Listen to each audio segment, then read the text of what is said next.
굉장히 어려운 사연이 하나 들어왔어요. 아, 그래요? 항상 평가와 관련된 사연은 어려운 것 같아요.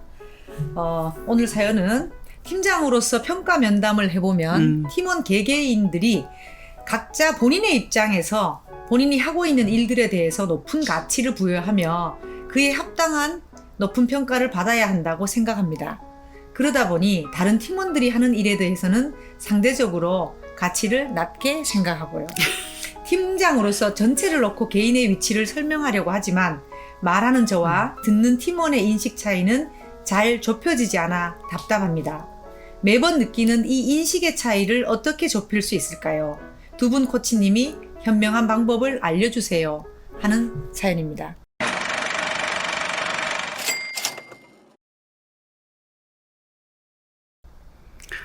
네. 저는 어떨 것 같으세요? 제가 제 매니저랑 고가 면담할 때. 똑같지 않아요? 네. 그죠? 저도 그래요.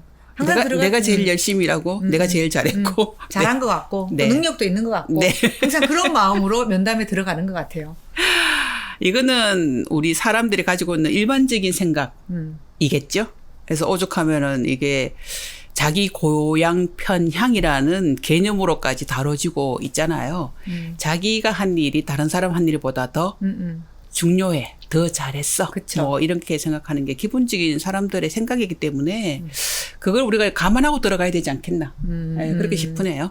안 그런 사람도 있어요? 서 코치님 갑자기 궁금해졌어요. 자존감 좀 의외로 낮거나 있잖아. 겸손하다고 본인은 생각할지 모르겠는데 네.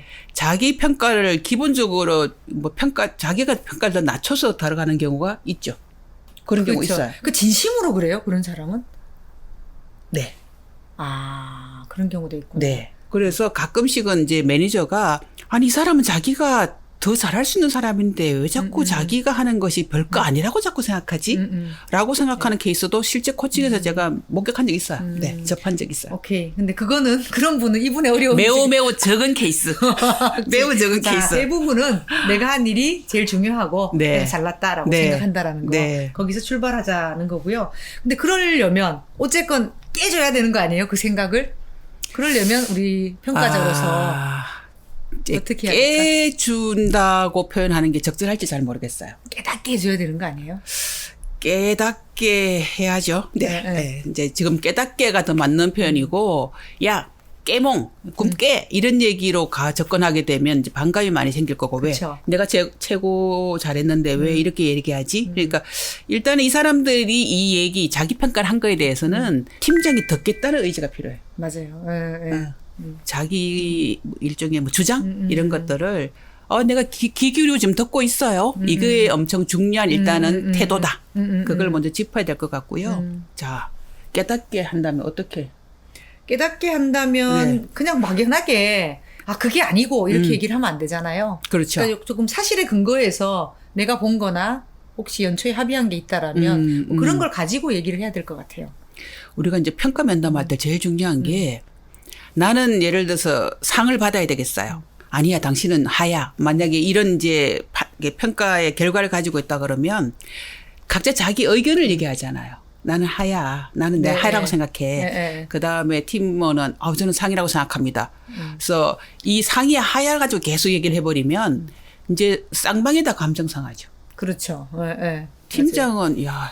팀장 말이 이렇게 안 먹혀? 이제 이렇게 자기 인식이 안 되냐? 이렇게 생각하고 팀원 입장에서는 야, 내가 그렇게 열심히 했는데 왜 팀장은 나를 인정을 해주지 않아? 이렇게 되잖아요. 그러니까 평가에 대한 개인 의견은 정당해요. 우리 그걸 생각해야 돼. 상이라고 생각하는 정당해. 우리가 물어야 되는 건 뭐예요? 그렇군. 그럼 혹시 내가 그걸 이해할 수 있게끔 근거를 좀 얘기해 줄 수 있겠어요? 네. 이제 팩트를 우리가 체크해 보는 게 순수 아닐까. 맞아요. 네. 그렇게 생각을 합니다. 그래서 팀원이 자기 평가 결과에 대한 의견을 가지고 있다면, 나를 좀 도와주기 위해서 평가 근거를 좀 알려주세요. 라고 이제 이야기를 먼저 듣는 게 중요합니다. 그 다음에 이제 팀 리더, 매니저가 나는 당신을 이렇게 평가했습니다.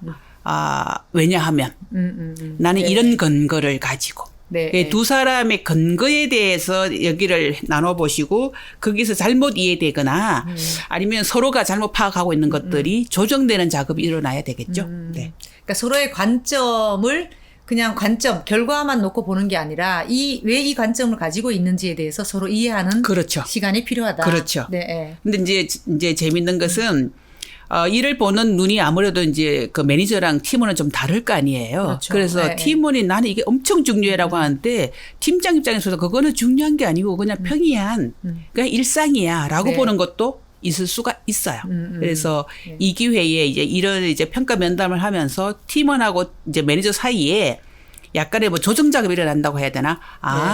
내가 하는 일들이 이런 게 되게 높은 평가를 받고 어떤 것들은 좀 별로 평가를 많이 받지 못하는 일이구나. 이런 것들을 이제 학습하게 되는 거죠. 네. 네. 서로 이해를 하는 네. 과정이 되는 거다. 네. 그런데 또 일을 하다 보면요. 네. 비슷한 같은 직급의 같은 팀의 일을 하더라도 난이도가 좀 다른 일들이 있을 수 있어요. 네. 예를 들면 새로운 네. 프로젝트를 하는 게 있을 수 있고 네. 아니면 네. 해놓은 결과물을 운영 네. 유지하는 게 있거든요. 네. 근데 그런 경우에 난이도가 다른 부분에 대해서는 어떻게 반영을 하는 게 좋을까요? 이거 난이도는 원래 처음에 목표를 수립할 때 네. 난이도 변수가 반영돼야 돼요. 반영된다는 얘기도 해줘야 돼요. 네네. 예, 그래서 결과에 와가지고 갑자기 난이도 얘기하게 되면 서로가 당혹해 할 수 있기 때문에 우리가 과제를 왜 할당하잖아. 목표를 네, 주잖아요. 네, 네. 그때 이미 난이도가 있는 거는 평가에 반영이 된다라는 얘기를 해줘야지 힘든 일도 맡아서 하기도 하고. 맞아요. 근데 네. 이제 운영을 만약에 하는 사람 같은 경우에는 자기는 운영이 자기 일이잖아요. 그렇죠. 난이도 높은 일하고 비교를 하지 않고 자기 일이 힘들었냐 말았냐 일이 적었냐 많았냐를 가지고 따지잖아요. 네. 그러니까 평가 면담 오게 되면 이제 여기서 그게 객관화가 되지. 내가 엄청 일을 많이 하긴 했지만 좀 더 힘들고 어려운 과제를 한 사람이 있었군. 이제 이게 여기서 발견돼야 되는 거지. 네. 알겠습니다. 그러니까 난이도라는 게 있을 수밖에 없는 거고, 네. 그것이 우리가 연초에 목표를 세울 때 이미 반영이 돼야 돼 돼. 있어야 된다라는 거고. 네. 근데 제가 이제 면담을 해보면 이제 팀원들이 가장 헷갈려하는 부분이 본인이 그 열심히 한 거를 네. 평가의 어떤 중요한 기준으로 받고 싶어 한다라는 거죠. 네. 저 야근 많이 했고, 요즘 야근은 많진 않지만 네. 제 일이 더 어렵고 제가 맡은 이렇게 뭐 고객사가 네. 훨씬 어려운 데고 이렇게 얘기를 하거든요. 네. 그런 부분은 열심히 한 거에 대한 평가들은 어떻게 반영이 돼야 될까요? 참 어려운 얘기죠. 네. 어떤 경우에는 팀장 내지 매니저들도 굉장히 괴로워하는 게 네. 내가 그 직원이 얼마나 힘드는 걸 내가 알아. 네. 그렇지만 힘듦만 가지고 평가를 할 수 없는 어려움이 있어요. 그래서 네.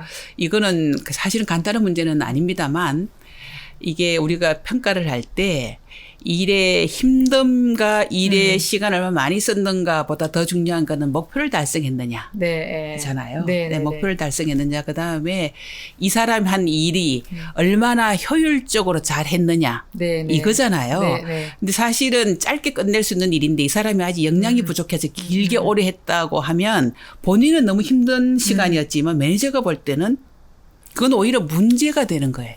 네.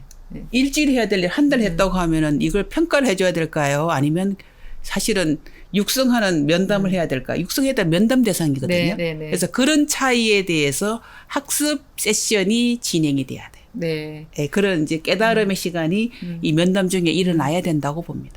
그러니까 저는 그런 거는 이제 역량하고 좀 관계가 되잖아요. 네. 그런 부분에 대해서는 그 평가 목표를 세팅하고 평가할 때만이 아니라 네. 중간중간 과정에서 네. 팀원들하고 커뮤니케이션이 잘 이루어져야 된다고 생각해요. 당연하죠. 이게 시간을 당연하죠. 쓸데없이 많이 쓰고 있다라고 네. 하면 어떤 네. 역량이 부족한 건지 네. 다르게 효율적으로 할 네. 방법이 없는 건지 이런 대화들이 있어야 될 것 같아요. 연중 그 대화가 있어야지 연말 평가가 쉬워진다는 것은 진짜로 우리가 교과서식으로 우리가 늘 하는 얘기잖아요. 네. 그래서 마지막 평가 면담에 모든 걸 다 해결하려고 하시게 되면 두 사람 모두에게 너무 벅찬 일이고 네. 또 부담스러워요. 그래서 연중 이 대화가 계속 진행되어서 마지막 면담은 랩업이에요, 사실은.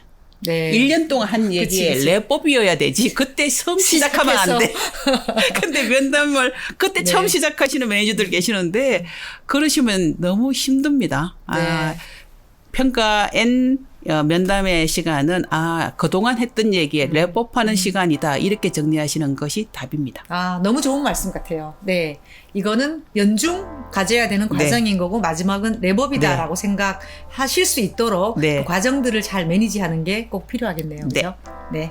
팀장님, 오늘 이 고민에 대해서 좀 힌트가 좀 됐기를 바라고 또 이제 추가적으로 이번에 면담 진행해 보시면서 고민 있으시면 또 연락 주세요. 감사합니다.